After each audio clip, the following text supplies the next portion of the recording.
Hello everyone, welcome to Sir G Academy YouTube channel. As you know, Sir G Academy AMP द्वारा HP TET के लिए एक test series organise की जा रही है और उसी को कंटिन्यू करते हुए आज मैं आपके लिए जियोग्राफी की क्लास लेके आई हूँ। ये सारी क्लासेस आपको पूरा सिलेबस कवर करवाएंगी और MCQs की फॉर्म में होंगी। तो हमारा जो आज का हमारा टॉपिक है वो है universe, solar system and earth and its motion. तो कंटिन्यू करते हैं अपनी क्लास को फर्स्ट क्वेश्चन के साथ। And the first question is the study of universe is known as. ब्रह्मांड के अध्ययन को हम क्या कहेंगे? फर्स्ट ऑप्शन है पेडोलॉजी, सेकंड ऑप्शन है कॉस्मोलॉजी, थर्ड ऑप्शन है हाइड्रोलॉजी एंड फोर्थ ऑप्शन है geography. And the right answer is cosmology. ये जो कॉस्मोलॉजी है ये ग्रीक वर्ड है,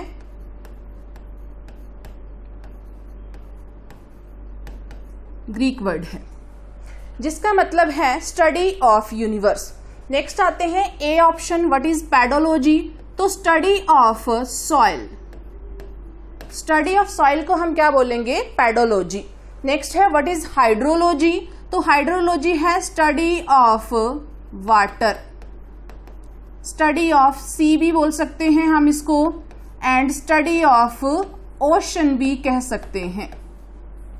नेक्स्ट आता है व्हाट इज जियोग्राफी? तो जियोग्राफी है study of earth and its structure, study of earth and its structure. तो हमारा जो राइट आंसर हो गया वो हो गया बी, कॉस्मोलॉजी। मूव करते हैं नेक्स्ट क्वेश्चन की तरफ। और हमारा जो नेक्स्ट क्वेश्चन है वो है name of our galaxy is. हमारी मंदाकिनी का क्या नाम है? मिल्की वे, एंड्रोमेडा, ओरियन और ड्वार्फ। तो राइट आंसर है हमारा मिल्की वे, राइट आंसर है मिल्की वे। ठीक है, और मिल्की वे को हिंदी में हम आकाश गंगा या फिर हम बोल सकते हैं दुग्ध मेखला भी कहते हैं। दूसरा आ गया एंड्रोमेडा। एंड्रोमेडा क्या है? ये हमारी मंदाकिनी यानी कि हमारी मिल्की वे की सबसे नियरेस्ट गैलेक्सी है। तो हमारी आकाश गंगा की सबसे नजदीकी जो मंदाकिनी है वो कौन सी है? देवयानी। नेक्स्ट आता है C option, what is Orion? तो ओरियन क्या है? ओरियन हमारे एक तारों का समूह है, हमारी गैलेक्सी में तारों का समूह। और ये कैसे तारे हैं? तो ये ठंडे और चमकीले तारे हैं। ठीक है, ओरियन क्या है? तारों का समूह है हमारी गैलेक्सी में, और ये कैसे तारे हैं? ठंडे और चमकीले तारे हैं। नेक्स्ट आता है फिर हमारी डी ऑप्शन क्या है? ड्वार्फ। तो ड्वार्फ है अभी अभी हाल ही में मिली न्यू गैलेक्सी।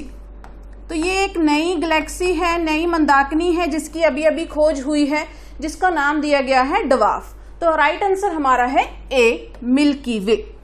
मूव करते हैं नेक्स्ट क्वेश्चन की तरफ।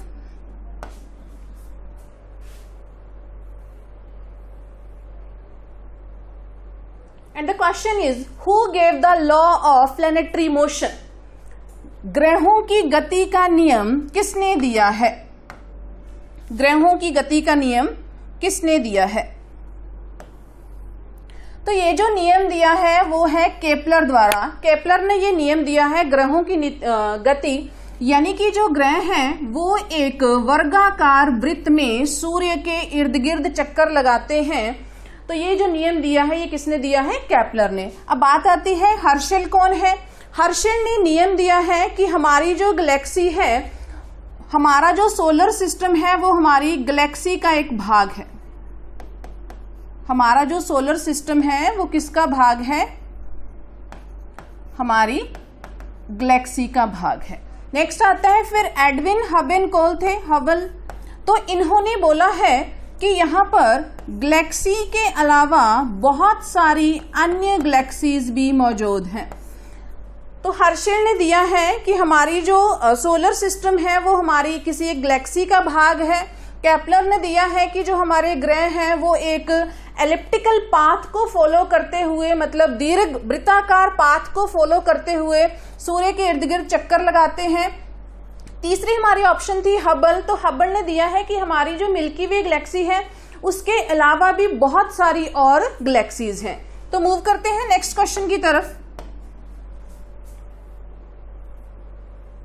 And the next question is who gave big bang theory. Big bang सिद्धांत किसने दिया है? ऑप्शन है Copernicus, Herschel, Lemaître and Kepler. तो हमारा जो राइट आंसर है वो है सी, लेमेत्रे। ये एक बेल्जियन एस्ट्रोनॉमर थे जिन्होंने 1927 में ये थ्योरी दी थी। कब दी थी? 1927 में ये थ्योरी दी थी। इनका मानना था कि लगभग आज से 13 मिलियन वर्ष पहले, 13.7 मिलियन वर्ष पहले हमारे जो ये यूनिवर्स है वो एक हमारे जो ये सोलर सिस्टम है या फिर हमारे जो ग्रह हैं वो एक बड़ा सा पिंड था, बड़ी सी एक सेलेस्टियल बॉडी थी और जिसमें एक बड़ा विस्फोट हुआ जिसको हम बिग बैंग बोलते हैं। उसके बाद ये हमारे प्लैनेट, सैटेलाइट्स, इस तरह से जितनी भी हमारी सेलेस्टियल बॉडीज हैं ये सारी बनी है। तो बिग बैंग थ्योरी किसने दी है? लेमेत्रे ने दी है, जो बेल्जियम के थे। और कब दी है? 1927 में दी है। बात करते हैं बाकी, ये जो कॉपरनिकस है इन्होंने एक सिद्धांत दिया है जिसको हम बोलते हैं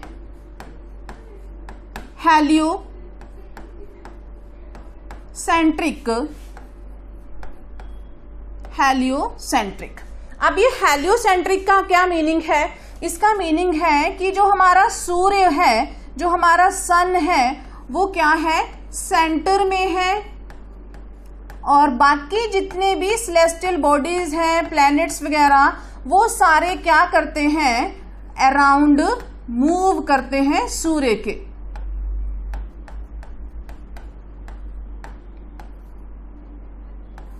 मूव अराउंड द सन। ठीक है, तो ये थ्योरी किसने दी है कि हमारा सूर्य मध्य में है और जितने भी हमारे ग्रह हैं और बाकी जितनी सेलेस्टियल बॉडीज हैं ये सारे इसके चक्कर काटते हैं। तो ये सिद्धांत दिया था कॉपरनिकस ने। बाकी हर्शेल हमने पिछले क्वेश्चन में कवर कर लिया है, केपलर हमने पिछले क्वेश्चन में कवर कर लिया है। वेरी इंपॉर्टेंट क्वेश्चन है, ग्रहों की गति का नियम किसने दिया है? केपलर ने। तो हमारे इस क्वेश्चन का जो आंसर है वो आ जाएगा सी ऑप्शन। मूव करते हैं नेक्स्ट क्वेश्चन की तरफ।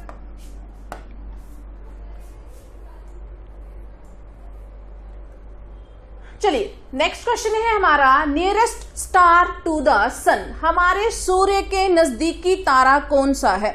ये क्वेश्चन काफी बार पेपरों में आ चुका है। इस क्वेश्चन को आप ऐसे भी लिख सकते हैं,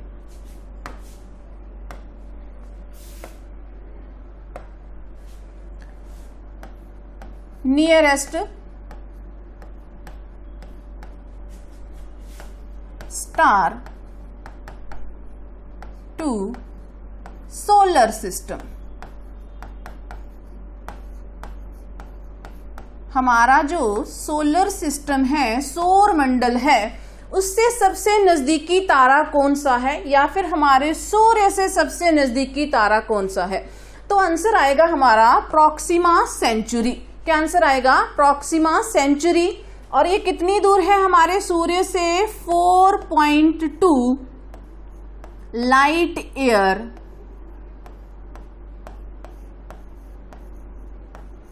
ठीक है, ये हमारे सूर्य से या हमारे सौरमंडल से कितना दूर है? 4.2 लाइट ईयर। फिर आता है अल्फा सेंचुरी। तो अल्फा सेंचुरी हमारे सूर्य से सेकंड फारदेस्ट हमारा जो स्टार है, फर्स्ट नंबर पर आ जाएगा प्रॉक्सिमा सेंचुरी, सेकंड पर आ जाएगा अल्फा सेंचुरी। और ये कितनी दूर है? 4.3 light year. 4.3 light year. Next आ जाएगा सिरिस। तो सिरिस क्या है? सिरिस को हम डॉग स्टार भी कहते हैं। ये भी इंपॉर्टेंट क्वेश्चन है। सिरिस को और किस नाम से जाना जाता है? डॉग स्टार के नाम से जाना जाता है। और ये सबसे चमकीला, सबसे ब्राइटेस्ट स्टार है। और नेक्स्ट आ जाता है व्हाट इज नेबुला। नेबुला क्या है? तो नेबुला है गैसों और धूल का वह बादल जहां पर क्या बनते हैं, जहां पर हमारे तारे बनते हैं। गैसों और धूल का वह बादल जहां पर क्या बनते हैं, तारे बनते हैं। ठीक है, तो हमारा जो राइट आंसर है वो आ गया ए, प्रॉक्सिमा सेंचुरी। अगर ये ऑप्शन में नहीं होगा फिर हमारा जो सेकंड आंसर जाएगा वो जाएगा अल्फा सेंचुरी। ठीक है, क्लियर हो गया। तो मूव करते हैं नेक्स्ट क्वेश्चन की तरफ को। And the question is as seen from the earth the most shining object in the sky। जैसे ही हम पृथ्वी से आकाश में देखते हैं तो सबसे चमकीली वस्तु कौन सी दिखती है? पहले हमने देखा था सूर्य से सबसे नजदीकी तारा या फिर हमारे सौर मंडल से। अब हमारे बात आ रही है घुमाकर कि जब हम पृथ्वी से किसी चीज को देखते हैं तो सबसे चमकीली चीज हमें क्या दिखाई देगी? And the right answer is सूर्य। जो हमारा राइट आंसर आएगा वो आएगा बी ऑप्शन, सूर्य। फर्स्ट नंबर पर हमें पृथ्वी से देखने पर सूर्य चमकीला दिखाई देता है। सूर्य के बाद जो चमकीली ऑब्जेक्ट है वो आ जाएगी हमारी मून, जिसको हम चांद बोलते हैं, चंद्रमा। मून के बाद जो आएगा ऑब्जेक्ट वो आ जाएगा वीनस, शुक्र ग्रह। तो ये चीजें याद रखेंगे। फर्स्ट पर सन, सेकंड पर मून एंड थर्ड पर वीनस आ जाएगा, जो हमारे तीनों ही सबसे चमकीली वस्तुएं हैं। क्लियर हो गया। अब यहां पर देख लेते हैं चंद्रमा के कुछ और फैक्ट। तो चंद्रमा के जो स्टडी है, study of moon, study of moon हम कहते हैं सेलेनोलॉजी, SE सेलिनोलॉजी। ये क्वेश्चन भी अक्सर पेपरों में आता है। Study of moon is known as selenology. Next move करते हैं वीनस की तरफ को। तो वीनस यानी कि शुक्र, ये माना जाता है सौंदर्य का देवता। ठीक है, शुक्र को हम क्या बोलेंगे? Beauty, planet of beauty. और इसका नाम है मॉर्निंग स्टार, इवनिंग स्टार। सबसे हॉटेस्ट हमारा ये आ जाएगा शुक्र। ठीक है, शुक्र को हम क्या क्या बोलेंगे वीनस को? तो एक बार देख लेते हैं, सारे इंपॉर्टेंट फैक्ट हैं। इसको हम बोलेंगे मॉर्निंग स्टार, इवनिंग स्टार, सांझ का तारा, भोर का तारा। नेक्स्ट हॉटेस्ट प्लैनेट, सबसे गर्म ग्रह। तो वो कौन सा है? वीनस है।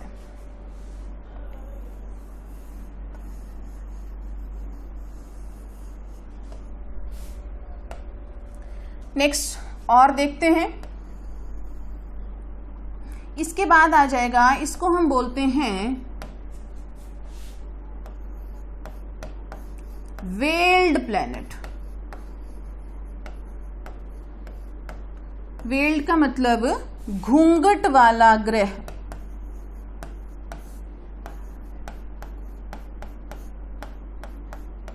अब क्यों इसको घूंघट वाला ग्रह बोलेंगे?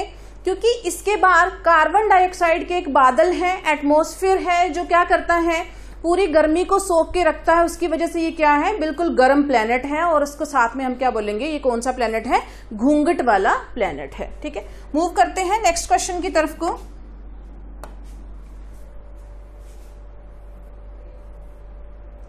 और नेक्स्ट क्वेश्चन है हमारा, सोर्स ऑफ एनर्जी इज। हमारे जो सूर्य है उसकी ऊर्जा का मुख्य स्रोत क्या है? तो हमारा जो सूर्य है उसकी ऊर्जा का मुख्य स्रोत क्या है? हमारे पास चार ऑप्शन है। न्यूक्लियर फ्यूजन, जिसको हम नाभिकीय संलयन कहते हैं, न्यूक्लियर फिजन, जिसको हम नाभिकीय विखंडन कहते हैं, या फिर ए और बी दोनों, या फिर इनमें से कोई नहीं। तो हमारा जो राइट आंसर है वो आ जाएगा ए, नाभिकीय संलयन, फ्यूजन। अब इसमें क्या है, हीलियम बार बार कन्वर्ट होती है किसमें? हाइड्रोजन में। और जो हमें सूर्य की रोशनी दिखाई देती है वो इसी का आंसर है, या फिर इसी से निकलती है। जब हीलियम हाइड्रोजन में कन्वर्ट होते रहते हैं लगातार, तो ये सूर्य की ऊर्जा का क्या है, मेन सोर्स है। साथ में याद रखेंगे इस ऑप्शन के साथ कि हमारा जो एटम बॉम्ब है, सॉरी एटम बॉम्ब नहीं,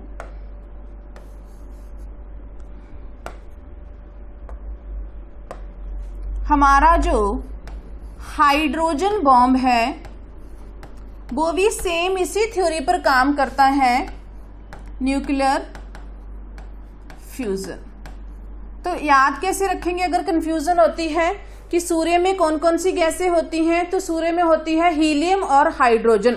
तो हाइड्रोजन से याद रखेंगे जो हमारा हाइड्रोजन बॉम्ब है वो भी कौन से सिद्धांत पर काम करता है, न्यूक्लियर फ्यूजन पर काम करता है। फिर आता है न्यूक्लियर फ्यूजन। इसमें क्या होता है, विघटन होता है, अलग अलग होते हैं दो एटम्स। और कौन कौन सी चीजें इस थ्योरी के ऊपर काम करती हैं, तो वो आ जाएगा हमारा एटम बॉम्ब और न्यूक्लियर बॉम्ब।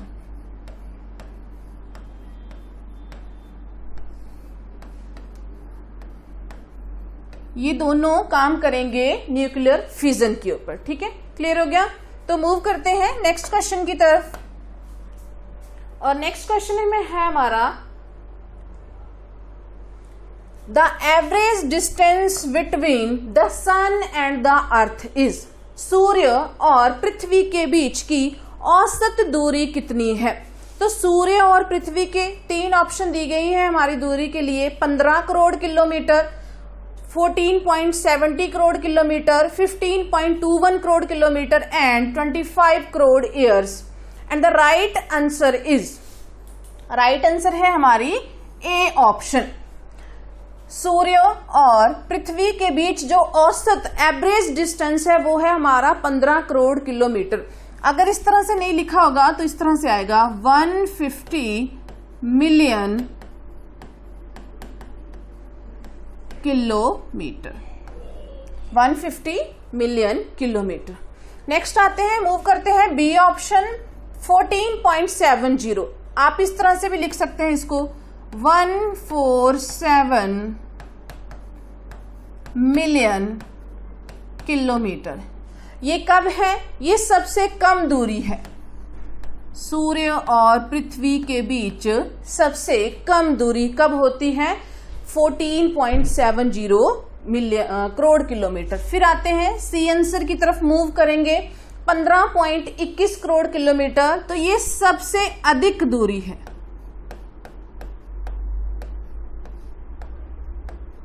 सबसे अधिक दूरी है सूर्य और पृथ्वी के बीच। ठीक है, तो 3 हमने मेन डाटा देख लिए हैं। सबसे कम कब होती है, कब क्या होती है, 147 मिलियन किलोमीटर भी बोल सकते हैं आप, और 14.70 करोड़ किलोमीटर भी बोल सकते हैं। फिर आती है एवरेज की बात, तो ये हमारा आंसर है 15 करोड़ किलोमीटर। आप इसको 150 मिलियन किलोमीटर भी कह सकते हैं। और नेक्स्ट हमारा सबसे अधिक डिस्टेंस कब है, कितना है, तो ये आ जाएगा हमारा 15.21 crore kilometre. And the right answer हमारा कौन सा है, ए ऑप्शन है। अब आता है हमारा डी ऑप्शन 25 करोड़ ईयर्स। ये क्या है, अगर हम देखें तो हमारा जो सूर्य है वो हमारी गैलेक्सी का एक चक्कर लगाता है। जिस तरह से हमारे प्लैनेट्स सूर्य के इर्द गिर्द मूव करते हैं, हमारा सूर्य भी गैलेक्सी का एक चक्कर लगाता है। और वो कितने समय में लगाता है, 25 करोड़ ईयर्स में लगाता है, जिसको हम क्या बोलते हैं, कोस्मो ईयर बोलते हैं, ब्रह्मांड वर्ष बोलते हैं।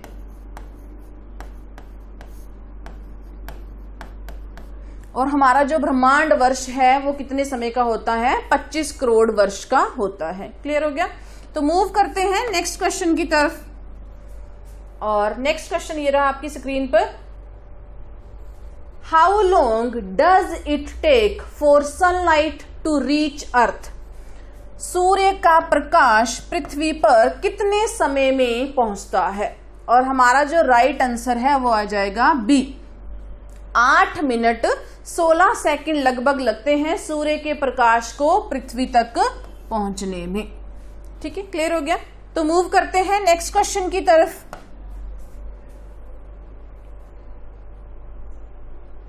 नेक्स्ट क्वेश्चन है हमारा, the earth rotate on its axis from, पृथ्वी अपनी धुरी पर घूमती है, किस दिशा में घूमती है हम ये देखेंगे। West to east, east to west, north to south and last option है हमारी ऑल ऑफ दिस।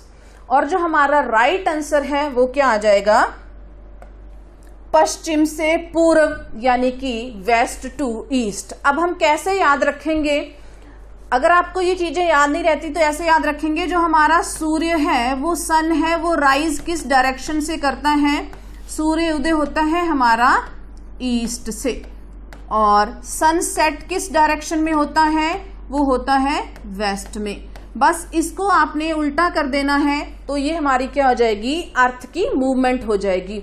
सूर्य पूरब से निकलता है और पृथ्वी किस डायरेक्शन को घूमती है, पश्चिम से पूरब की तरफ को घूमती है। बाकी हमारे आगे करेंगे, हमारे 2 प्लैनेट ऐसे हैं जो पूरब से पश्चिम की तरफ को घूमते हैं, बाकी उत्तर से दक्षिण इस तरह से कोई भी प्लैनेट हमारा मूव नहीं करता है। तो मूव करते हैं हमारे नेक्स्ट क्वेश्चन की तरफ।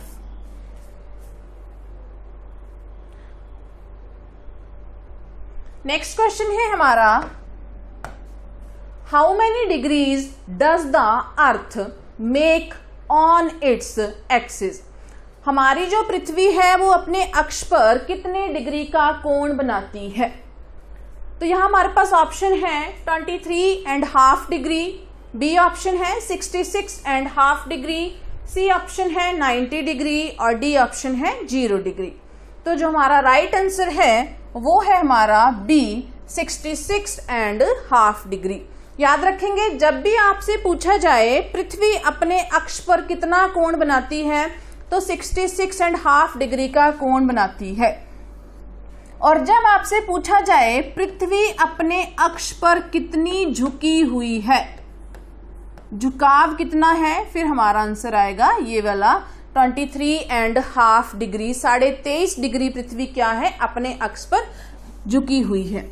इस तरह से हम कोई भी एक्स बनाते हैं, ये आ जाएगा हमारा 90 डिग्री, और जो हमारी अर्थ है वो इस तरह से कितना झुकी हुई है, लगभग 23.5 डिग्री झुक गई है। तो इस तरह से हमारी अर्थ है, ठीक है, इतना झुक गई है। ये हमारा नॉर्थ पोल है और ये हमारा क्या है, साउथ पोल है। ठीक है, अब यहां से बात आती है कि ये इतना झुक गई है। अब ये जो अपने एक्स पर जो कोण बना रही है, ये वाला कोण हम देखेंगे ये कितने डिग्री का है, तो ये बन रहा है 66.5 डिग्री का कोण बनाती है। तो 2 क्वेश्चन यहां से बहुत इंपॉर्टेंट है, याद रखेंगे। पृथ्वी अपने अक्ष पर कितने डिग्री का कोण बनाती है, तो 66.5 डिग्री का कोण बनाती है। और पृथ्वी अपने अक्ष पर कितना झुकी हुई है, तो पृथ्वी अपने अक्ष पर 23.5 डिग्री झुकी हुई है। ठीक है, क्लियर हो गया। तो मूव करते हैं नेक्स्ट क्वेश्चन की तरफ। और नेक्स्ट क्वेश्चन है हमारा, the surface temperature of the sun, सूर्य की सतह का तापमान कितना है। फर्स्ट ऑप्शन 6000 डिग्री सेल्सियस, दूसरी ऑप्शन 4800 डिग्री सेल्सियस और तीसरी option 15 lakh degree celsius. D option none of these, इनमें से कोई नहीं। और जो हमारा राइट आंसर है वो आ जाएगा हमारा ए ऑप्शन 6000 डिग्री सेल्सियस। अगर कई बार ये ऑप्शन में नहीं आता तो वहां पर आपके पास ऑप्शन होगी 5800 डिग्री सेल्सियस। बाई चांस अगर ये वाली ऑप्शन नहीं है तब हम करेंगे 5800 डिग्री सेल्सियस। अब आता है नेक्स्ट, ये क्या है 4800 डिग्री सेल्सियस। तो सूर्य में हमने काले धब्बे देखे हैं, तो उन जो काले धब्बों का टेम्परेचर है, काले धब्बों का जो टेम्परेचर है वो लगभग हमारे सरफेस टेम्परेचर से 1500 डिग्री कम हो जाता है। तो ये 4500 और 4800 के बीच बीच जो हमारे ब्लैक में धब्बे हैं उनका टेम्परेचर आता है 4800 के लगभग। नेक्स्ट आ जाता है 15 लाख डिग्री सेल्सियस। तो ये है हमारे सूर्य के जो कोर है, आंतरिक भाग है, उसका टेम्परेचर है 15 लाख डिग्री सेल्सियस। तो मूव करते हैं नेक्स्ट क्वेश्चन की तरफ। नेक्स्ट क्वेश्चन है हमारा, the sun appears dash when we see it from the space. जब हम अंतरिक्ष से यानी कि अपने वायुमंडल से बाहर से सूर्य को देखते हैं तब सूर्य हमें कैसा दिखाई देता है? Most important question. तो सूर्य हमें कैसा दिखाई देगा? सूर्य हमें सफेद दिखाई देता है, व्हाइट दिखाई देता है। अब इसके पीछे रीजन क्या है कि सूर्य हमें पीला, लाल या फिर सैफरॉन क्यों नहीं दिखाई देता? तो सूर्य जितने भी हमें कलर दिखाई देते हैं ना, सूर्य की सुबह निकलता है थोड़ा हमें पिंकिश सा नजर आता है, गुलाबी सा, दोपहर को पीला सा नजर आता है, छुपने के समय थोड़ा हमें लाल और सैफरॉन सा नजर आता है। ये जो सारे रंग हमें दिखाई देते हैं, ये हमें क्यों दिखाई देते हैं? Due to our atmosphere. हमारे जो वायुमंडल में गैसें पाई जाती हैं उसकी वजह से हमें सूर्य क्या दिखाई देता है? रंग बिरंगा दिखाई देता है। क्लियर हो गया? तो मूव करते हैं फिर नेक्स्ट क्वेश्चन की तरफ। नेक्स्ट क्वेश्चन है 14th, who discovered Uranus? Arun की खोज किसने की थी?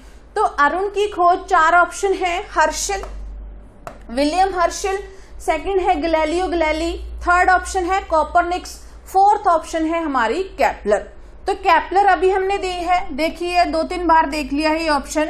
ये क्या है? ग्रहों की गति का नियम दिया है। नेक्स्ट आता है कोपरनिकस, को भी हमने स्टडी कर लिया है। कोपरनिकस ने क्या दिया है? हेलियोसेंट्रिक मेथड दिया है। अब आता है गैलीलियो। तो गैलीलियो आपने बचपन से सुना होगा कि गैलीलियो ने किसकी खोज की थी? टेलीस्कोप की खोज की थी। कब की थी? 1601 में इसकी खोज की थी टेलीस्कोप से। और टेलीस्कोप से इन्होंने पहली बार क्या देखा था? पहली बार हमारी मिल्की वे यानी कि हमारी जो मंदाकिनी है, गैलेक्सी है, उसको देखा था। नेक्स्ट आता है फिर हमारा जो राइट आंसर है वो क्या है? William Herschel. विलियम हर्शल ने हमारी खोज की थी यूरेनस की। कब की थी? 1781 में। क्लियर हो गया? तो हमारा राइट आंसर क्या है? विलियम हर्शल, ए ऑप्शन, 1781 में इन्होंने खोज की थी। मूव करते हैं नेक्स्ट क्वेश्चन की तरफ। नेक्स्ट क्वेश्चन है हमारा, the nearest star to the earth is. एक मिलता जुलता क्वेश्चन हमने पहले किया है, the nearest star to the solar system and sun is. अब क्वेश्चन थोड़ा चेंज है, हमारी पृथ्वी के सबसे नजदीकी तारा कौन सा है? तो हमारी पृथ्वी का सबसे नजदीकी तारा कौन सा है?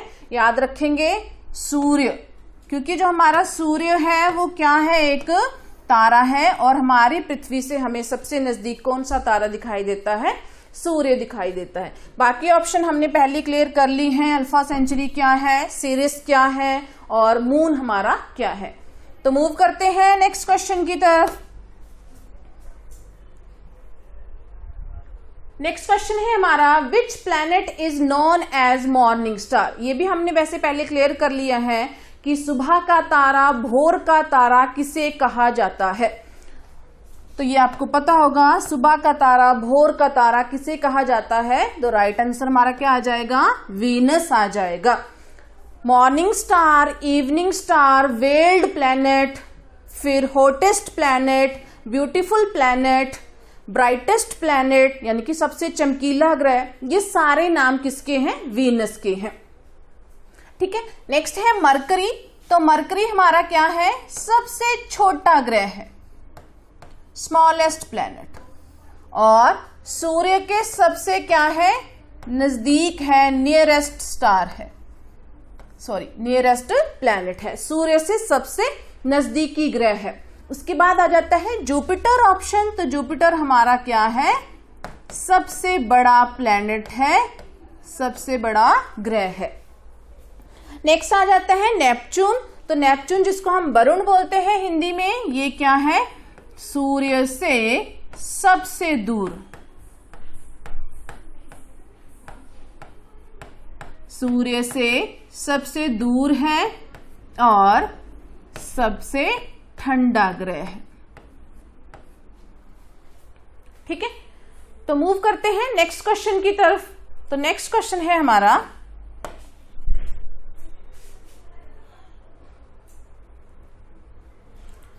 व्हेन डज अर्थ्स पेरिहेलियन अकर? पृथ्वी की उपसौर स्थिति कब होती है?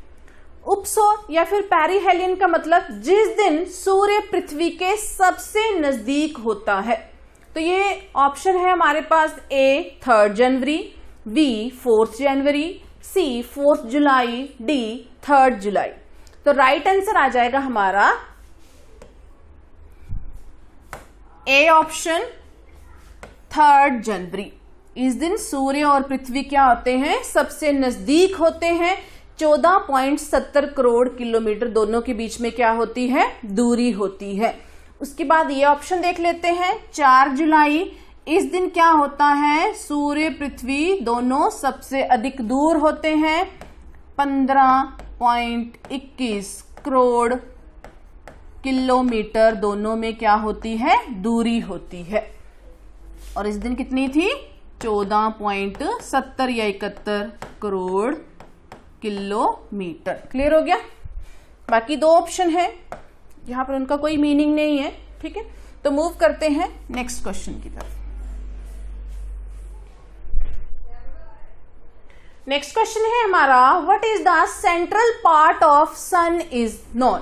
या फिर सूर्य के मध्य भाग को क्या कहा जाता है?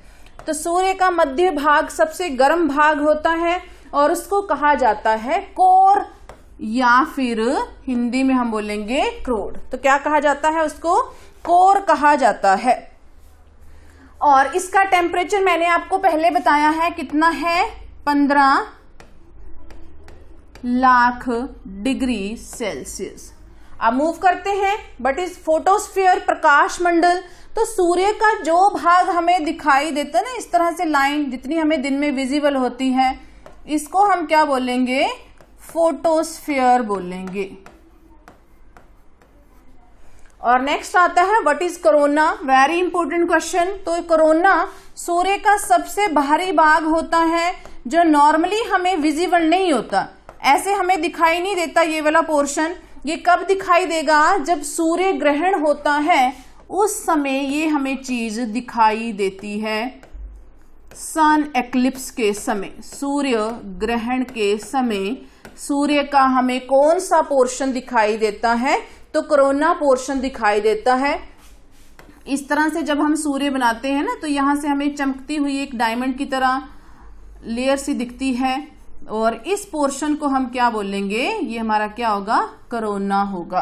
क्लियर हो गया? तो कोरोना क्या है? सूर्य का वह चमकीला भाग है जो नॉर्मली हमें विजिबल नहीं होता, सिर्फ सूर्य ग्रहण के समय ही हमें ये डायमंड रिंग की तरह चमकता हुआ दिखाई देता है। क्लियर हो गया? तो मूव करते हैं नेक्स्ट क्वेश्चन की तरफ। और नेक्स्ट क्वेश्चन है हमारा, व्हाट इज सुपरनोवा? सुपरनोवा क्या है? सुपरनोवा बेसिकली एक विस्फोट है जो कब होता है? जब हमारा जो कोई तारा की मृत्यु होने वाली होती है, यानी कि उसकी जो सोर्स ऑफ एनर्जी है वो खत्म होने वाली होती है। तो जब उसमें एक विस्फोट होता है तब उसको हम क्या बोलते हैं? सुपरनोवा। तो सुपरनोवा हमारा आंसर क्या आ जाएगा? ये क्या है? डेड स्टार है। क्लियर हो गया? जब हमारा मृत प्रिय तारा है जो मृत की अवस्था में है, उस तारे को हम क्या बोलेंगे? सुपरनोवा बोलेंगे। नेक्स्ट आ जाता है फिर कॉमेट क्या है? तो ये आपको पता होगा, धूमकेतु जिनको हम पुच्छल तारे बोलते हैं। ये क्या है? गैसेस के एक समूह है जो बिल्कुल हमारे बर्फ की तरह जमे रहते हैं। जैसे ही ये सूर्य के नजदीक जाते हैं तो ये पिघलना शुरू हो जाते हैं, और जब इनकी बर्फ पिघलती है वो गैसेस फॉर्म में एक पूंछ की तरह हमें क्या होती है? टेल की तरह हमें विजिबल होती है। और याद रखेंगे ये जो कॉमेट हैं ये हमेशा ही सूर्य से उल्टी दिशा में जाते हैं, विपरीत दिशा में प्रतीत होते हैं। ये क्वेश्चन इंपॉर्टेंट है कि जो हमारे कॉमेट हैं या जो पुच्छल तारे हैं वो सूर्य से किस दिशा में जाते हैं? विपरीत दिशा में जाते हैं। नेक्स्ट आ जाता है यंग स्टार। यंग स्टार क्या है?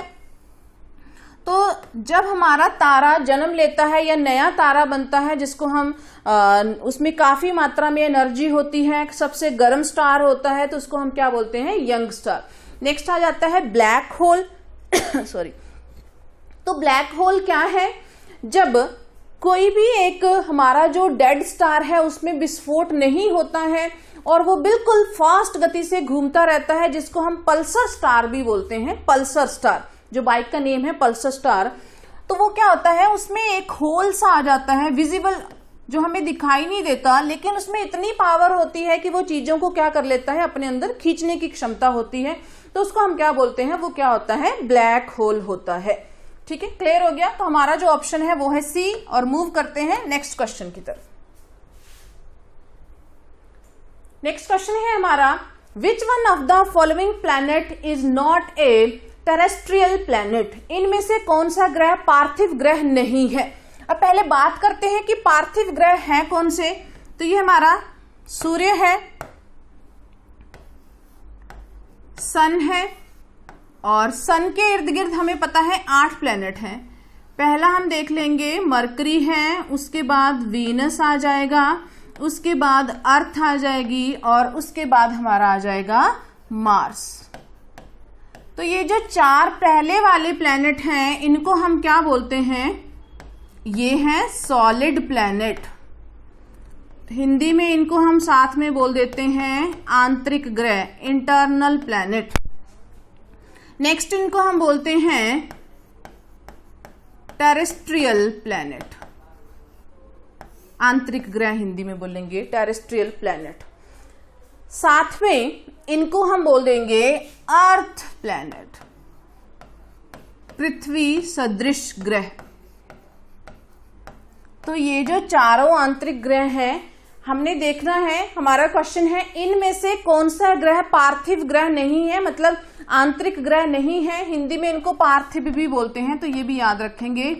पृथ्वी से बना है ये पार्थिव। तो हमारी राइट ऑप्शन क्या आ जाएगा, आप इजीली देख सकते हैं, सैटर्न। तो शनि हमारा जो ग्रह है वो हमारा पार्थिव ग्रह नहीं है। अब आता है कि शनि कहाँ आता है, इसके बाद आएगा हमारा जुपिटर, जुपिटर के बाद आएगा हमारा सैटर्न, सैटर्न के बाद आएगा हमारा यूरेनस, यूरेनस के बाद आएगा नेपच्यून। और ये जो चारों हैं इनको हम क्या बोलते हैं, इनको हम आउटर प्लैनेट बोलते हैं, या फिर एक्सटर्नल प्लैनेट बोलते हैं, या फिर इनको हम गैसेस प्लैनेट बोलते हैं, गैसीय ग्रह बोलते हैं। ठीक है, और इनको हम एक और नाम से भी जानते हैं, जोबियन प्लैनेट। जोबियन प्लैनेट भी इनको हम बोलेंगे।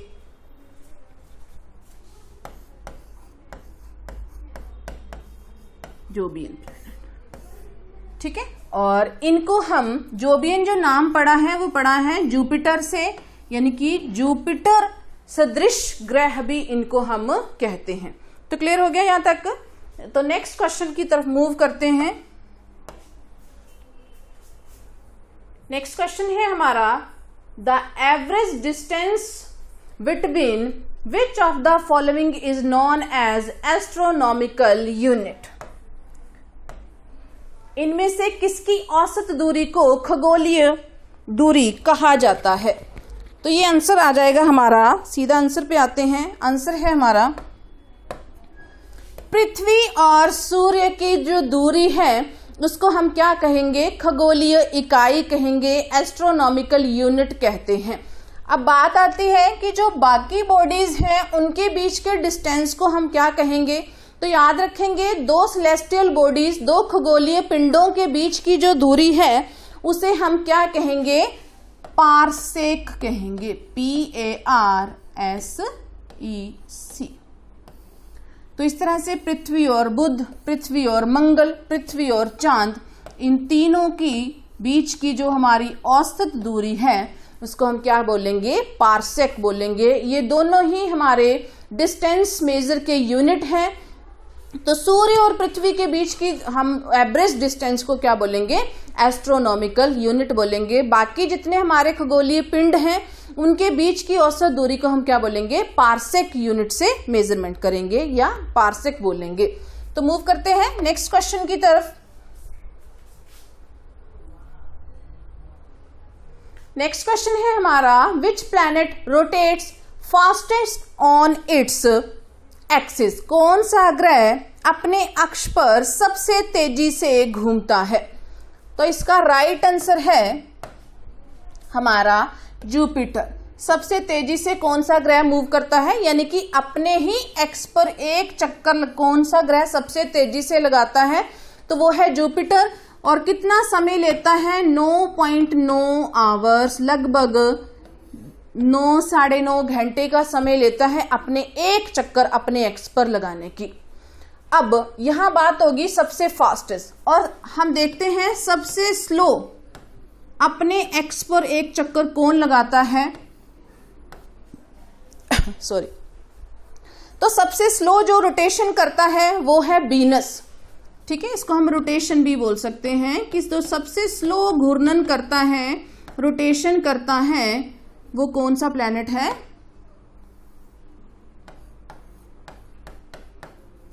वो है वीनस। और वीनस कितना समय लेता है अपने ही एक्स पर घूमने के लिए? 243 दिन का समय लेता है अपना इस तरह से एक चक्कर ही काटने में। क्लियर हो गया? तो मूव करते हैं नेक्स्ट ऑप्शन की तरफ को, सॉरी नेक्स्ट क्वेश्चन की तरफ को।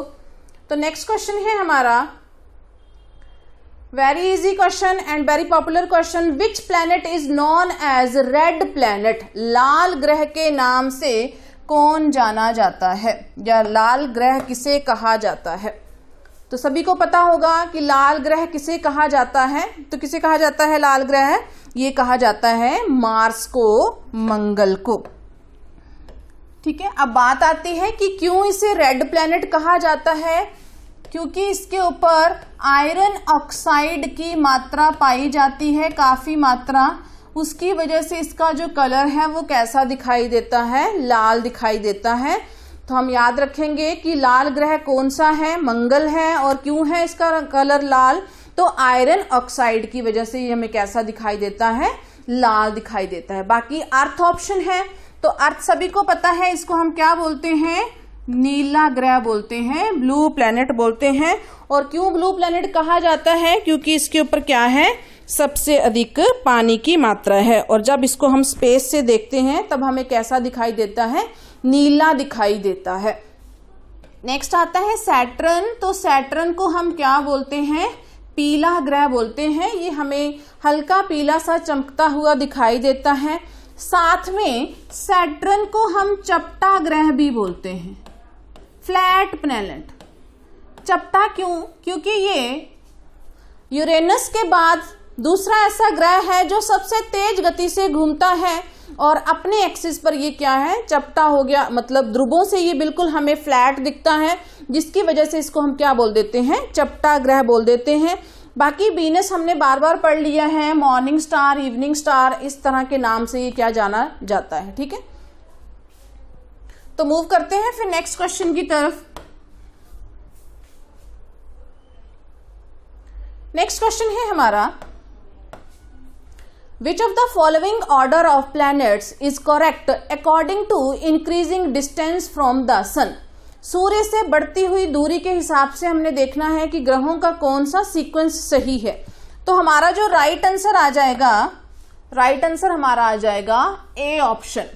तो मैंने आपको पहले बता दिया है कि पहले नंबर पर सूर्य से कौन है?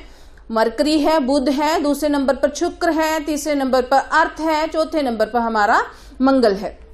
उसके बाद हमारा आ जाएगा जुपिटर, बृहस्पति, फिर हमारा सैटर्न आ जाएगा, उसके बाद हमारा यूरेनस आ जाएगा और उसके बाद हमारा नेपच्यून आ जाएगा। तो सूर्य से दूरी के हिसाब से ये हमारा सीक्वेंस बन जाएगा। इसके आगे ही हम जोड़ देते हैं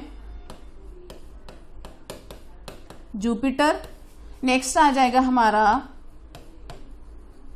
सैटर्न, नेक्स्ट आ जाएगा हमारा यूरेनस और नेक्स्ट आ जाएगा नेपच्यून।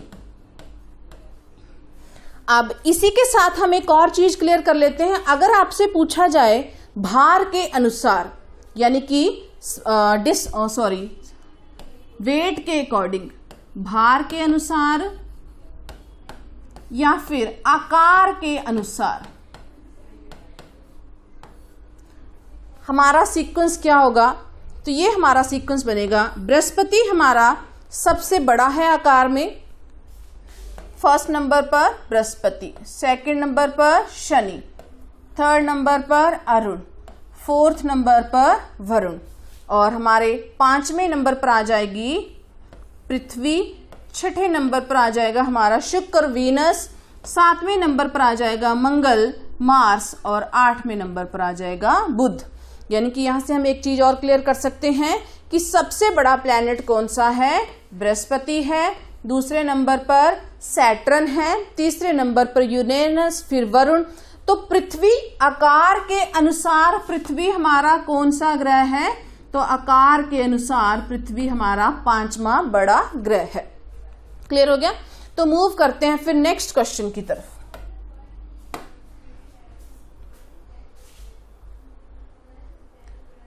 नेक्स्ट क्वेश्चन है हमारा, who is known as the father of geography?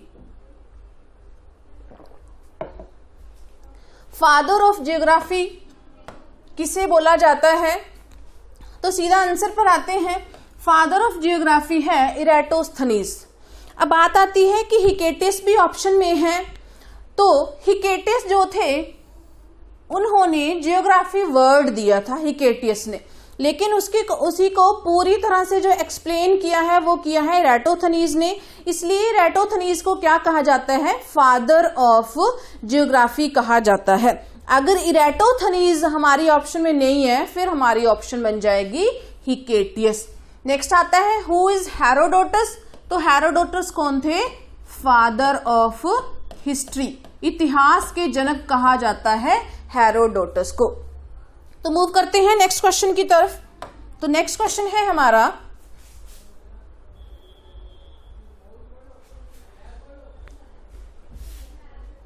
Next question है, which one is not a part of solar system? Very important question. इनमें से कौन सा पिंड सोलर सिस्टम का या फिर हमारे सौर मंडल का भाग नहीं है? ये क्वेश्चन बार बार पेपर में आता है। तो हमारा जो राइट आंसर होगा वो क्या होगा? नेबुला। तो नेबुला मैंने आपको बताया है क्या है। नेबुला ऐसी धूल और गैसों के बादल हैं जहां से हमारा क्या बनते हैं? जहां से हमारे तारों का ओरिजिन होता है। तो याद रखेंगे, वेरी इंपॉर्टेंट क्वेश्चन है कि कभी भी आ जाता है कि क्या तारे या फिर नेबुला हमारे सोलर सिस्टम का भाग है? तो नहीं, तारे और नेबुला हमारे सोलर सिस्टम का भाग नहीं है। फिर बात आती है कि हमारे जो सोलर सिस्टम सौर मंडल का भाग क्या क्या है? तो हमारे सोलर सिस्टम का भाग है सूर्य, सन है, प्लैनेट्स हैं, उसके बाद सैटेलाइट्स हैं जिनको हम उपग्रह बोलते हैं, उसके बाद हमारे एस्ट्रॉइड्स हैं जिनको हम क्षुद्र ग्रह बोलते हैं, उसके बाद हमारे कॉमेट्स हैं जिनको हम धूमकेतु बोलते हैं। तो हमारा जो आंसर आ जाएगा वो क्या आ जाएगा? नेबुला। नेबुला हमारे सोलर सिस्टम का भाग नहीं है। ठीक है, क्लियर हो गया? तो मूव करते हैं फिर नेक्स्ट क्वेश्चन की तरफ। नेक्स्ट क्वेश्चन है हमारा, what is the largest natural satellite in the solar system? हमारे सोलर सिस्टम का सबसे बड़ी उपग्रह कौन सा है? प्राकृतिक उपग्रह कौन सा है?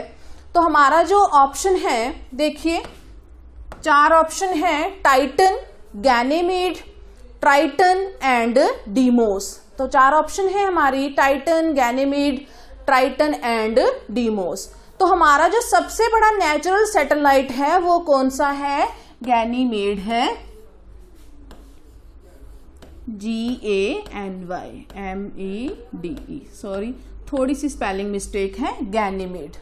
अब बात करते हैं जो बाकी क्या है, जो बाकी हमारे नाम दिए हैं, ऑप्शन दिए हैं, वो क्या है? तो यहां बात आ जाती है टाइटन।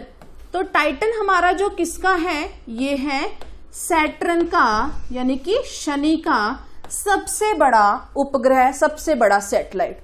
उसके बाद बात आती है ट्राइटन। ट्राइटन किसका सैटेलाइट है? तो ये है नेपच्यून का, वरुण का सबसे बड़ा हमारा सैटेलाइट। उसके बाद आती है बारी डीमोस की। Very important question. Deimos satellite है मार्स का, मंगल का। और याद रखेंगे मंगल के 2 उपग्रह हैं केवल, डीमोस एंड फोबोस। और ये जो है डीमोस, ये सौर मंडल का सबसे छोटा उपग्रह है। सौर मंडल का सबसे छोटा उपग्रह है। यहां हम 1-2 पॉइंट और क्लियर कर लेते हैं कि किस किस के कितने कितने हमारे सैटेलाइट्स हैं। तो याद रखेंगे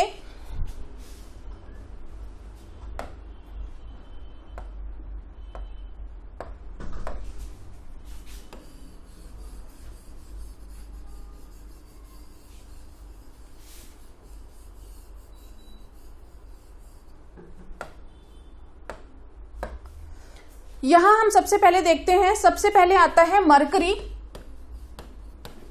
यानी कि बुध, इसका कोई भी सैटेलाइट नहीं है। उसके बाद बारी आती है हमारी वीनस की, तो वीनस का भी कोई भी सैटेलाइट नहीं है। उसके बाद बारी आती है अर्थ की, तो अर्थ का केवल एक सैटेलाइट है जिसका नाम है मून। प्राकृतिक सैटेलाइट की बात कर रहे हैं हम लोग, नेचुरल सैटेलाइट की। उसके बाद बारी आती है अर्थ के बाद मार्स की, मंगल की। तो मंगल के 2 नेचुरल सैटेलाइट्स हैं जिनका नाम है डीमोस एंड फोबोस। ये नाम अक्सर पूछे जाते हैं, डीमोस, फोबोस कौन से ग्रह के उपग्रह हैं, तो याद रखेंगे मंगल के हैं, मार्स के हैं। उसके बाद बारी आती है नेक्स्ट हमारे जुपिटर की, तो जो जुपिटर हैं उसके कुल 79 नेचुरल सैटेलाइट है, जिनमें से सबसे बड़ा है हमारा गैनीमेड। नेक्स्ट आ जाती है, बात करते हैं हम लोग सैटर्न की,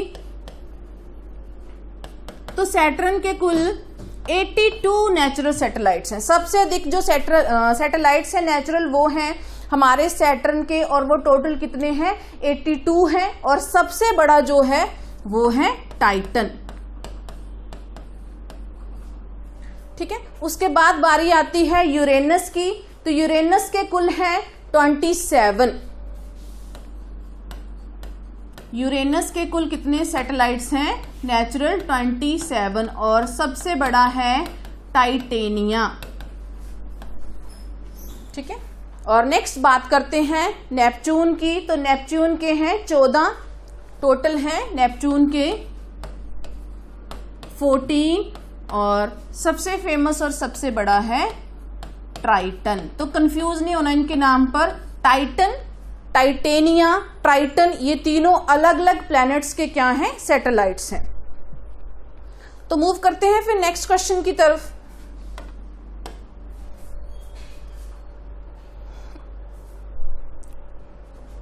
नेक्स्ट क्वेश्चन है हमारा, on which planet is Mount Nix Olympia is found.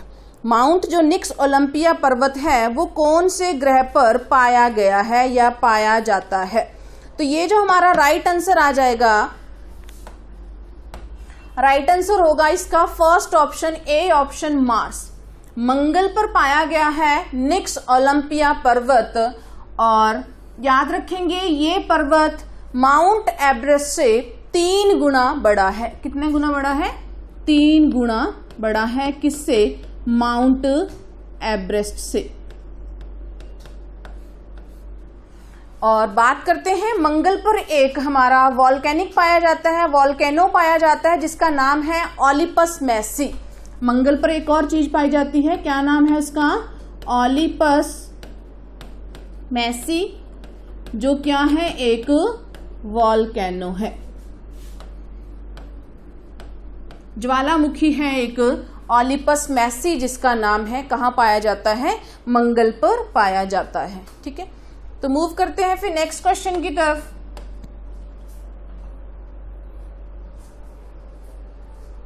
Next question है हमारा, what is the number of terrestrial planets. अभी हमने थोड़ी देर पहले पढ़े थे पार्थिव ग्रह और जोबियन ग्रह, जोबियन प्लैनेट्स। तो यहां से आप इजीली आंसर कर सकते हैं कि हमारा जो ऑप्शन आ जाएगा वो क्या आएगा 4। हमारे पार्थिव ग्रहों की यानी कि आंतरिक ग्रहों की संख्या कितनी है 4 है। चार ही हमारे क्या हैं, बाहरी ग्रह हैं, गैसीय ग्रह हैं, जोवियन ग्रह हैं। तो मूव करते हैं फिर नेक्स्ट क्वेश्चन की तरफ। Next question very important, where is the midnight sun shines, मध्य रात्रि का सूर्य कहाँ चमकता है। तो हमारी ऑप्शन है भूमध्य सागर, मेडिटेरियन सी एरिया में, सेकंड ऑप्शन है ऑस्ट्रेलिया, थर्ड ऑप्शन है आर्कटिक वृत्त सर्कल, और फोर्थ ऑप्शन है हमारी जापान। तो हमारा जो आंसर आ जाएगा वो हमारा आएगा आर्कटिक सर्कल, आर्कटिक वृत्त। आपने अक्सर ये क्वेश्चन सुना होगा कि मध्य रात्रि का सूर्य का देश किसे कहा जाता है। तो अगर कंट्री की बात आती है फिर हम आंसर करेंगे नॉर्वे। नॉर्वे देश को कहा जाता है मध्य रात्रि सूर्य का देश। अगर हम अपने अर्थ की बात करें तो इस तरह से हमारी अर्थ डिवाइड है, और ये हमारा नॉर्थ पोल आ गया और ये हमारा साउथ पोल। और साउथ पोल में आपने पढ़ा होगा अंटार्कटिका महाद्वीप है जहां पर कोई भी लाइफ नहीं पाई जाती है। ये वाला हमारा जो ऊपर वाला क्षेत्र है इसको हम बोलते हैं आर्कटिक सर्कल, और यहीं पर हमारा देश पाया जाता है, कौन सा, नॉर्वे, जिसको हम क्या बोलेंगे, मध्य रात्रि का देश कहेंगे। अगर नॉर्वे ऑप्शन में नहीं है तो हमारा जो नेक्स्ट देश बनेगा वो बनेगा स्वीडन। यहां पर भी आधी रात का सूर्य चमकता है, स्वीडन। लेकिन हमारी जो फर्स्ट ऑप्शन होगी वो कौन सी होगी, आर्कटिक सर्कल या फिर नॉर्वे। फिर बात करते हैं जापान। तो जापान को हम क्या बोलते हैं, सूर्य उदय का देश बोलते हैं, सनराइज कंट्री बोलते हैं, सूर्य उदय का देश बोलते हैं। नेक्स्ट ऑस्ट्रेलिया ऑप्शन में है। तो ऑस्ट्रेलिया को हम क्या बोलेंगे, यहाँ पर हम गर्मियों का क्रिसमस मनाते हैं। नॉर्मली क्रिसमस हमारे जो नॉर्दर्न हेमिस्फीयर है इस वाले क्षेत्र में वो हम कब मनाते हैं, 25 दिसंबर, और 25 दिसंबर को हमारे क्या चल रहा होता है इधर, विंटर।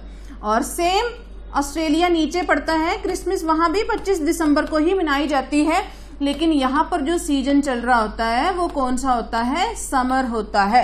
इसलिए हम बोलते हैं कि गर्मियों की जो क्रिसमस है वो कहाँ मनाई जाती है, ऑस्ट्रेलिया में मनाई जाती है।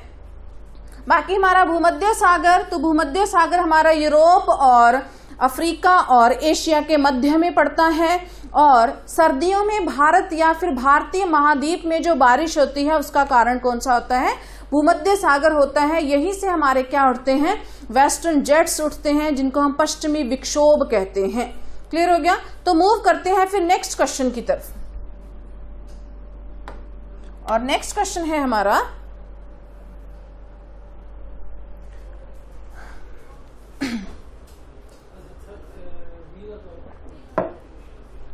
Which gas is found most in the chemical mixture of the sun? सूर्य में सबसे अधिक कौन सी गैस पाई जाती है। तो याद रखेंगे सूर्य में दो मेन गैसेस हैं, हाइड्रोजन एंड हीलियम। ये मैंने आपको पहले बताया था कि हीलियम कन्वर्ट होकर कहाँ जाती है या किस में बनती है, हाइड्रोजन। तो हाइड्रोजन में कन्वर्ट होती है हीलियम। तो सबसे अधिक जो गैस पाई जाती है सूर्य में या फिर सूर्य की जो केमिकल मिक्सचर है वो कौन सी है, हाइड्रोजन है। और हाइड्रोजन कितने परसेंट पाई जाती है, 71% पाई जाती है। ठीक है। और बात करेंगे हीलियम, तो हीलियम पाई जाती है 26 एंड 5% पाई जाती है हीलियम। बाकी कैसे, नाइट्रोजन भी पाई जाती है और कार्बन भी पाई जाती है। तो मूव करते हैं फिर नेक्स्ट क्वेश्चन की तरफ।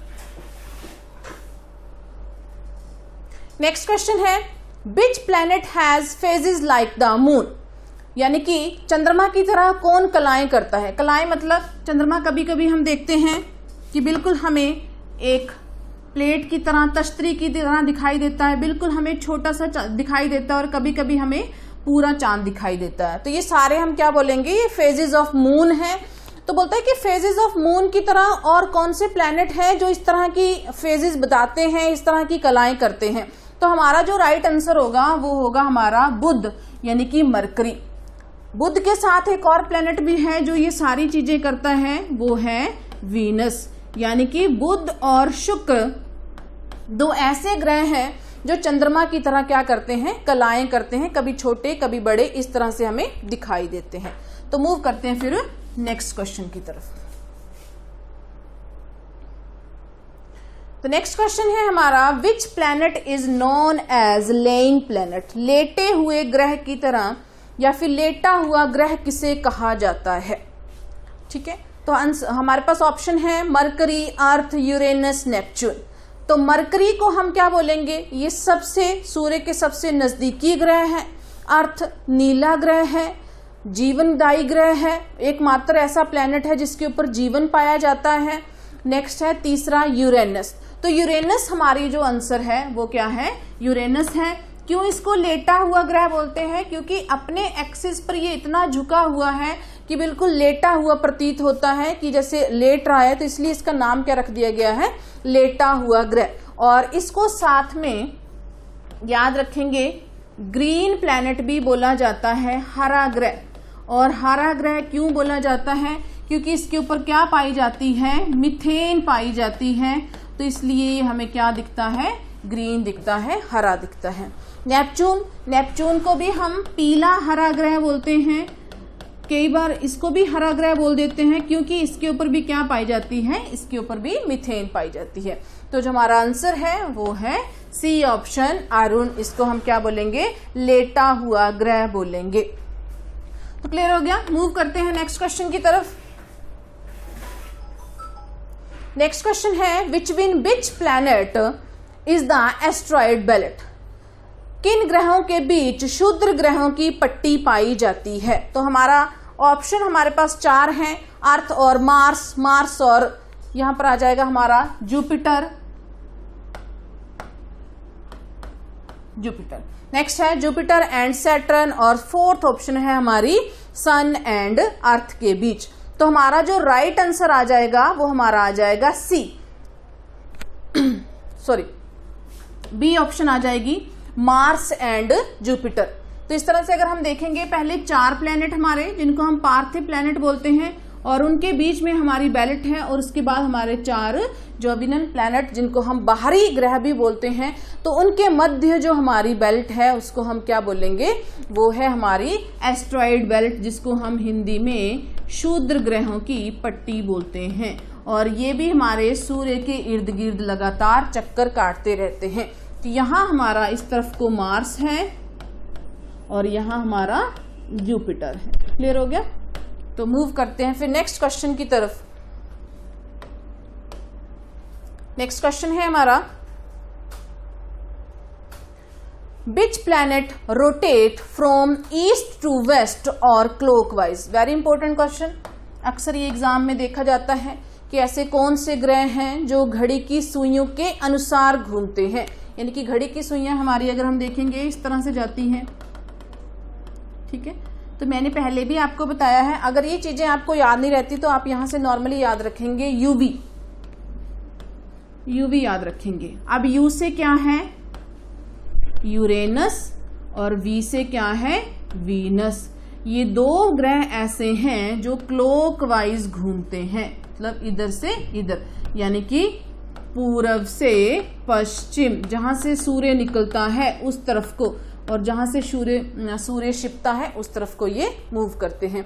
बाकी जितने भी हमारे ग्रह हैं, बाकी इनके अलावा जितने भी बचते हैं 6, वो हमारे कौन से हैं, एंटी क्लॉकवाइज या फिर काउंटर क्लॉकवाइज उनको हम बोलेंगे, घड़ी की सुइयों के विपरीत।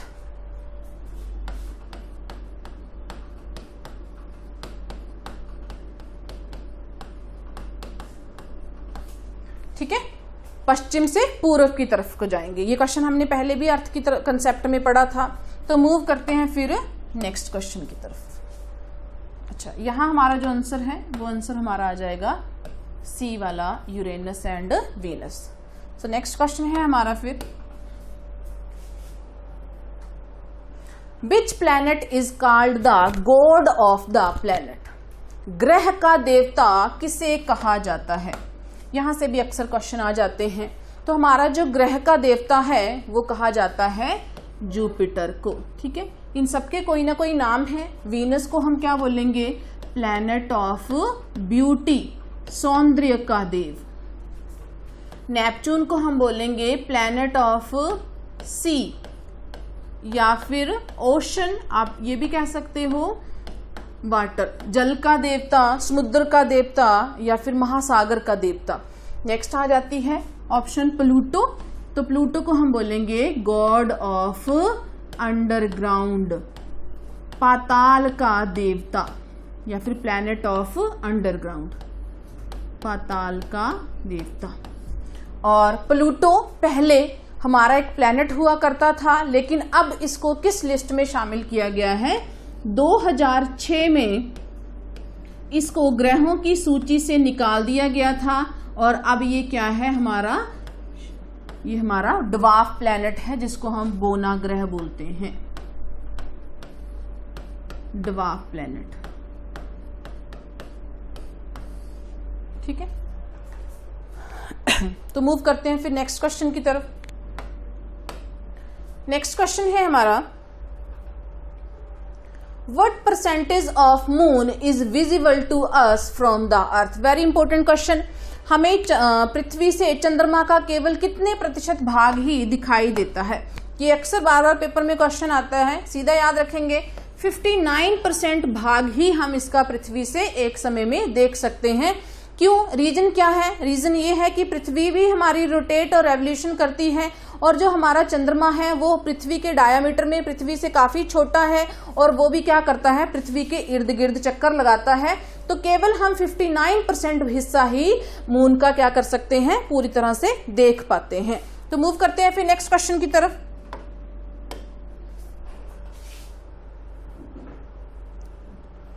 नेक्स्ट क्वेश्चन भी इंपॉर्टेंट है। A light year is a unit of, प्रकाश वर्ष किसकी इकाई है? तो हमारा जो प्रकाश वर्ष है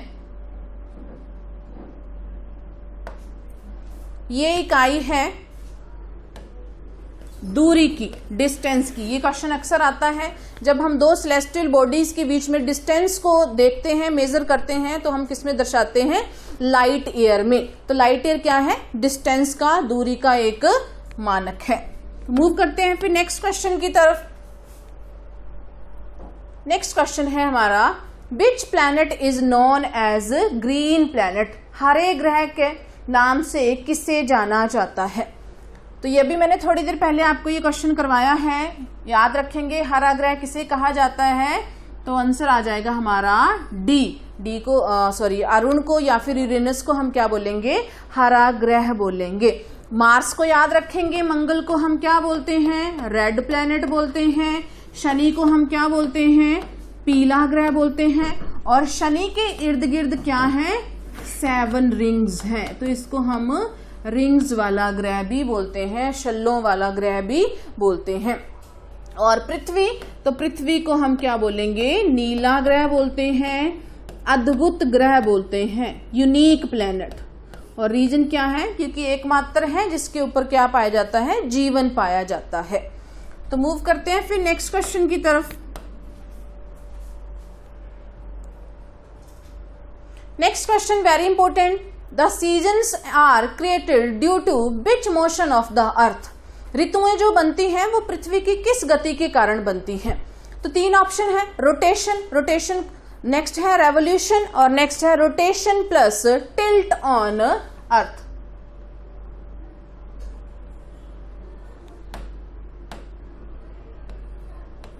rotation plus tilt on earth, घूर्णन और अक्ष पर झुकाव। तो हमारा जो राइट आंसर आ जाएगा वो आ जाएगा सी। हमारी जो ऋतुएं हैं वो 2 रीजन की वजह से बनती हैं। एक तो पृथ्वी जो अपने एंगल पर, अपने एक्स पर चक्कर काटती है जिसको हम घूर्णन बोलते हैं, साथ में जो अपने एक्स पर वो झुकी हुई है 23.5 डिग्री, उस रीजन की वजह से हमारे क्या बनते हैं? हमारे सीजन्स बनते हैं। नेक्स्ट याद रखेंगे रोटेशन, तो रोटेशन की वजह से हमारे क्या बनते हैं? दिन रात बनते हैं, डे और नाइट बनते हैं। और रेवोल्यूशन की वजह से हमारे क्या होते हैं? हमारे ईयर बनते हैं, वर्ष बनते हैं, महीने बनते हैं। क्लियर हो गया? तो मूव करते हैं फिर नेक्स्ट क्वेश्चन की तरफ। नेक्स्ट क्वेश्चन है, व्हाट इज सिजगी? सिजगी क्या है? Very important question. Syzygy answer है हमारा वी। जब पृथ्वी, सूर्य और चंद्रमा तीनों एक सीध में होते हैं तो उस जो अलाइनमेंट है उसको हम क्या बोलेंगे, सिजगी बोलेंगे। सन आ गया, मून आ गया, अर्थ आ गई, इन तीनों जब एक लाइन में है, इसको हम, इस जो प्रोसेस है उसको हम क्या बोलेंगे, सिजगी बोलेंगे। और जिस दिन ये तीनों एक सीध में होते हैं उस दिन क्या होते हैं, हाई टाइड आते हैं, जिनको हम क्या बोलते हैं, स्प्रिंग टाइड बोलते हैं। उच्च ज्वार भाटे उठते हैं किस दिन, जिस दिन तीनों क्या होंगे, एक सीध में होंगे। तो हमारी राइट ऑप्शन क्या आ जाएगी, वी आ जाएगी। तो मूव करते हैं फिर नेक्स्ट क्वेश्चन की तरफ। नेक्स्ट क्वेश्चन है हमारा, the total time taken by the earth for revolution around the sun. पृथ्वी सूर्य के इर्द गिर्द चक्कर काटने में कितना समय लेती है। तो चार ऑप्शन है आपके पास, और जो हमारा राइट आंसर है वो आ जाएगा सी, 365 दिन 5 घंटे और लगभग 48 मिनट लेती है पृथ्वी सूर्य के इर्द गिर्द एक चक्कर काटने में। तो हम एक ईयर में नॉर्मली कितने दिन मान लेते हैं, 365 डेज काउंट कर लेते हैं। तो ये जो हमारे पास लगभग 6 घंटे एक्स्ट्रा बच जाते हैं, अगर हम देखेंगे तो 4 साल बाद 6 गुना 4, तो ये बन जाते हैं हमारे 24 घंटे, जिनको हम क्या बोलेंगे, एक दिन बोलेंगे। और 4 वर्ष बाद ये क्या आता है, हमारा लीप ईयर आता है, और उस लीप ईयर में हमारे जो वर्ष के दिन होते हैं वो कितने होते हैं, 366 होते हैं। क्यों, क्योंकि प्रत्येक वर्ष जो पृथ्वी है 365 दिन के अलावा लगभग 6 घंटे और लेती है सूर्य के इर्द गिर्द चक्कर काटने में। तो उन सबको 4 साल बाद इकट्ठा काउंट करके एक दिन बढ़ाया जाता है, जिसको हम क्या बोलते हैं, लीप ईयर बोलते हैं। क्लियर हो गया। तो मूव करते हैं फिर नेक्स्ट क्वेश्चन की तरफ। नेक्स्ट क्वेश्चन है, the shortening of days and night is due to which movement या फिर which motion of the earth. मतलब जो दिन और रात में समय का फर्क है, यानी कि कभी दिन लंबे हैं और कभी रातें छोटी हैं। हमने अभी थोड़ी देर पहले देखा कि दिन और रात किसकी वजह से बनते हैं, रोटेशन, घूर्णन की वजह से। अब है दिन और रात में ये जो समय का फर्क है, अंतराल है, वो कौन सी प्रक्रिया, कौन से मोशन की वजह से होता है। तो याद रखेंगे जो दिन और रात हैं वो तो हम याद रख लेंगे कि घूर्णन की वजह से होते हैं, रोटेशन। लेकिन जो उनमें गैप आ जाता है वो किसकी वजह से होता है, तो वो होता है रेवोल्यूशन की वजह से। सूर्य के इर्द गिर्द जो एक चक्कर लगाते हैं उसकी वजह से दिन और रात में क्या आ जाता है, फर्क आ जाता है। तो मूव करते हैं नेक्स्ट क्वेश्चन की तरफ।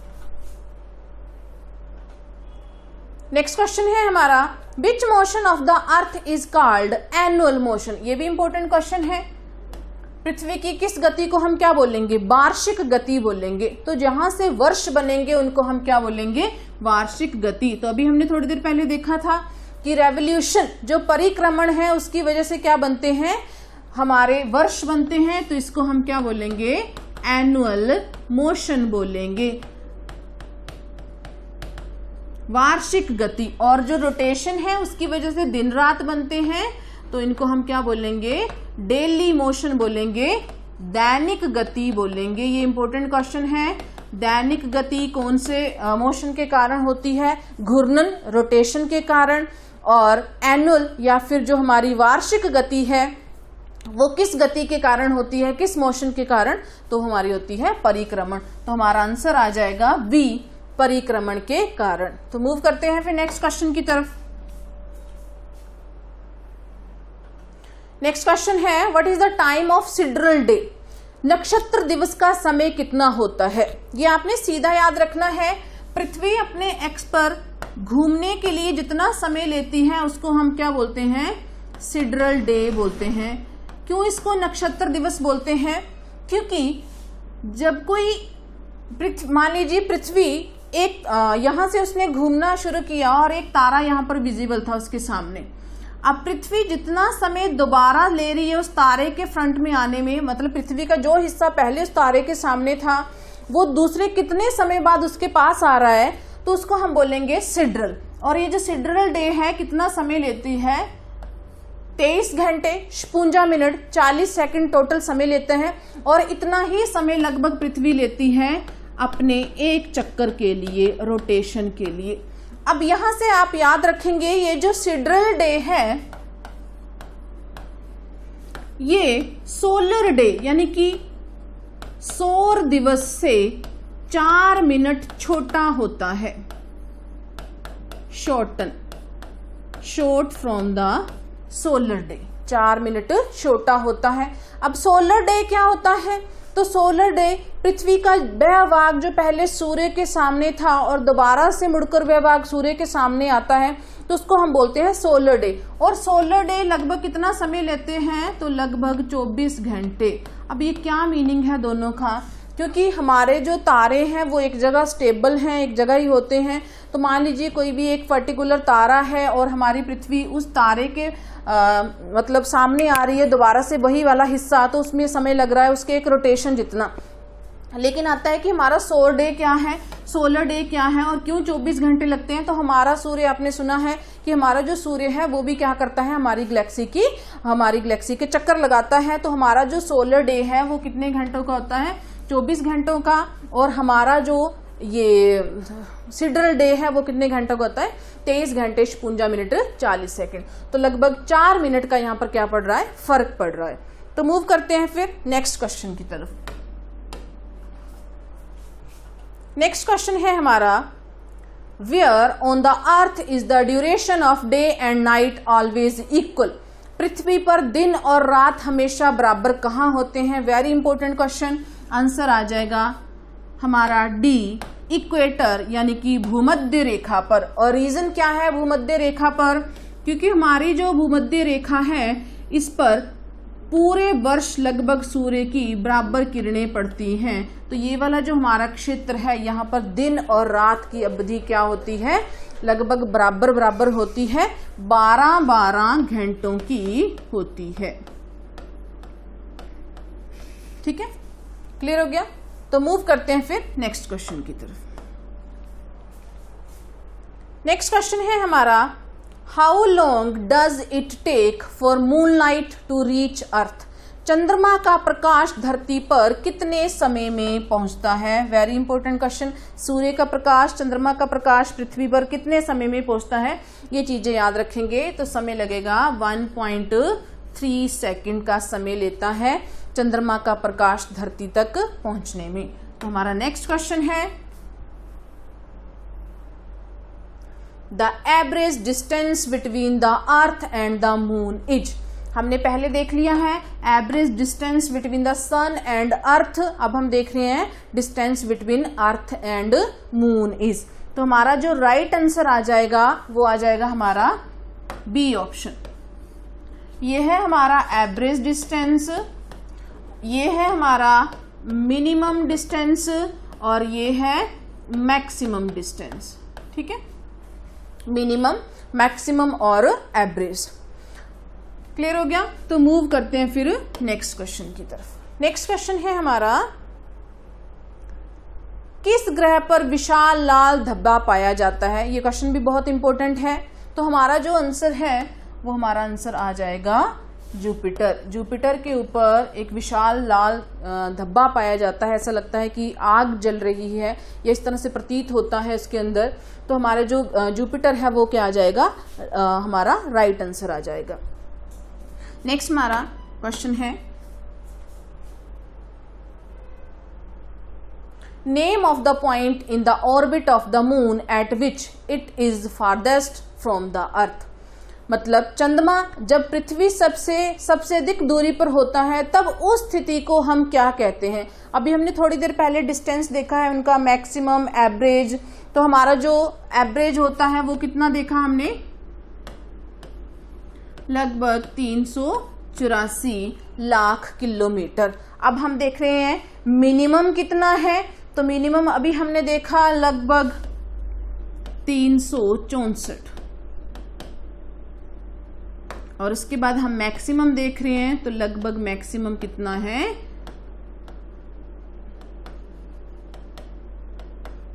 लाख, ठीक है, किलोमीटर।